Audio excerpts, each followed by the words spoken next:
विद्यार्थियों नमस्कार। अपना बीए पाठ प्रथम प्रथम प्रश्न पत्र और टॉपिक का नाम है गुप्त प्रशासन। गुप्तकालीन अभिलेखों से हमें प्रशासनिक व्यवस्था की जानकारी मिलती है।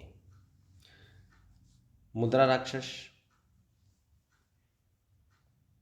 एवं और भी कालिदास के महत्वपूर्ण ग्रंथों से हमें गुप्त काल के प्रशासन की जानकारी मिलती है। विभिन्न अभिलेख, सिक्के, गुहालेख के अनुसार भी हमें इनकी जानकारी मिलती है। प्रोफेसर आर एस शर्मा के अनुसार गुप्तों की प्रशासनिक व्यवस्था को प्राक सामंती व्यवस्था कहा जा सकता है। दूसरी विशेषता ये थी कि संपूर्ण साम्राज्य में एक जैसी व्यवस्था नहीं थी। गुप्त साम्राज्य के अंतर्गत विभिन्न अधीनस्थ शासक राज्य, आश्रित राज्य इत्यादि थे, जिन्हें प्रशासनिक स्वायत्ता प्राप्त थी। गुप्तों के अधीन गणराज्यों का पूर्ण विलयन हो गया और सर्वत्र राजतंत्र व्यवस्था स्थापित हो गई। तो कहने का तात्पर्य है कि गुप्त काल के समय में राज व्यवस्था एक तंत्रात्मक या एक व्यवस्था के अनुरूप नहीं थी, बल्कि राजतंत्रात्मक व्यवस्था भिन्न भिन्न परिस्थितियों के अनुकूल थी।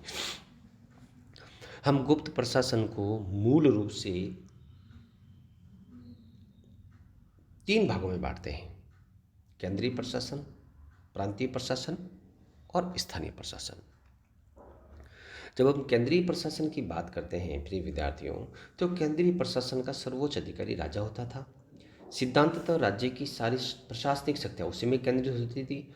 वह कार्यपालिका, न्यायपालिका एवं सैनिक मामलों का प्रधान होता था, लेकिन उसे कानून बनाने का अधिकार नहीं था। वह धर्म प्रवर्तक या कानून का पालक माना जाता था। जनता की सुरक्षा करना, वर्ण व्यवस्था में धर्म की रक्षा करना तथा उसका उसका कर्तव्य था।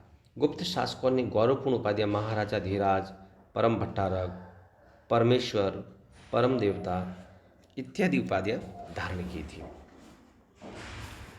हरिशरण ने इसके संदर्भ में लिखा है प्रयाग प्रशस्ति में कि जो महत्वपूर्ण पदाधिकारी होते हैं उन्होंने कुमारामात्या, महासंधि विग्रह या महादंडनायक का कार्य करना होता था।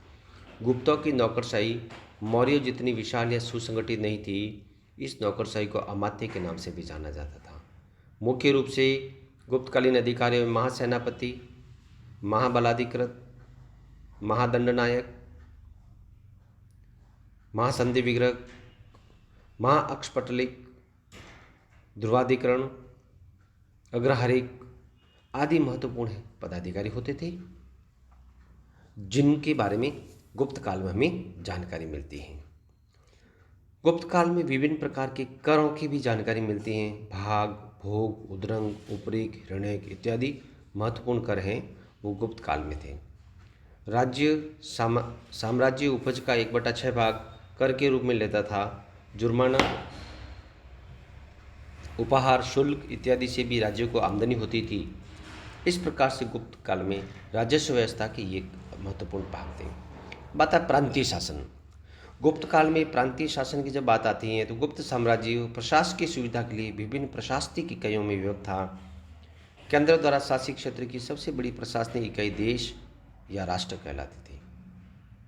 अभिलेखों में सौराष्ट्र एवं सुकुली यानी मध्य भारत का उल्लेख मिलता है। देश भुक्ति में बटा हुआ था। भुक्ति विषय में बटी हुई थी। विषय का अधिकारी विषयपति कहलाता था। नगर का महत्वपूर्ण मुखिया को नगर श्रेष्ठ कहा जाता था। सार्थवा व्यापारिकों का प्रदान होता था। विषय को वीथियों में बांटा गया था। वीथि की समिति में भूस्वामी एवं सैनिक कार्यों के संबंध में कार्य किए जाते थे। इस प्रकार से प्रांतीय शासन की व्यवस्था थी। जब हम स्थानीय प्रशासन की बात करते हैं तो प्रांतीय प्रशासन की तरह स्थानीय प्रशासन भी सुसंगठित था। वीथि सबसे छोटी इकाई, वीथि से भी छोटी इकाई थी जिसे पेट कहा जाता था।